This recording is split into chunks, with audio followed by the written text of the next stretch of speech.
Ration card ఈకే why వైసీకి ఇంకా 2 రోజులే, ఇంకా 2 రోజులు ఉన్నాయట. మరి ఈకేవైసీకి చేపించుకోవడానికి 2 రోజులే సమయం ఉన్నదట. ఈ 2 రోజులు కాదు, ఇంకో 10-15 రోజులు ఇరు, అవసరమైతే ఇంకో నెల రోజులు ఇరు. 1 కోటి మందికి లేవాట రేషన్ కార్డులు. ఇక మరి 2 రోజులు పెడితే నీ దిక్కుమాలిన ప్రభుత్వం వచ్చి 3 నెలలు అవుతుంది.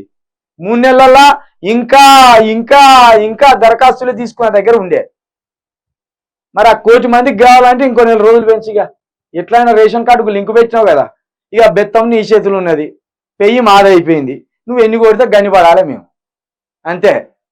నువ్వు ఎన్ని కొడితే గన్ని పడాలి. తప్పుతుందా?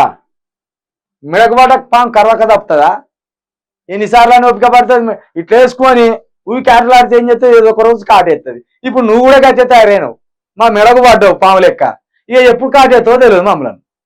6 గ్యారంటీ లాంటివి ఇప్పుడు రేషన్ కార్డు కావాలని. ఇదా సబ్సిడీ సిలిండర్లో సగానికి కోత. రాష్ట్రంలో 90 లక్షలకు పైగా ఉన్న తెల్ల రేషన్ కార్డుదారులు 40 లక్షల మందిని ఎంపిక చేసిన రేవంత్ సర్కార్. ఏం చేస్తాం మరి? ఇక అదే ఇక ఒప్పుకున్న పెళ్లికి వాయించక తప్పుతుందా అన్నట్టు నీకు వాయించడానికి నీ చేతిలో పెట్టినావు. ఇక నువ్వు కొట్టుకుండా పోతేనే ఉన్నావు. ఇప్పుడు 40 లక్షల మంది ఎలాకైతారా? ఏ పార్టీ అవుతారు 40 లక్షల మంది? 2 కోట్ల మంది దాదాపుగా ఏమంటారు, మన మధ్యతరగతి జీవితానికి కిందనే ఉన్నారు. ఇంకా 2 కోట్ల మంది ప్రజలు ఇక్కడ. ఇక మరి 40 లక్షలకే ఎత్తివి. ఇక ఏ పార్టీ పాలన చేస్తానో అర్థమవుతుంది నీ పాలన. కానీ నిన్ను నమ్మి అనవసరంగా పెట్టినట్టు అయింది కదా, నిన్ను నమ్మి అనవసరంగా పెట్టినట్టు అయింది.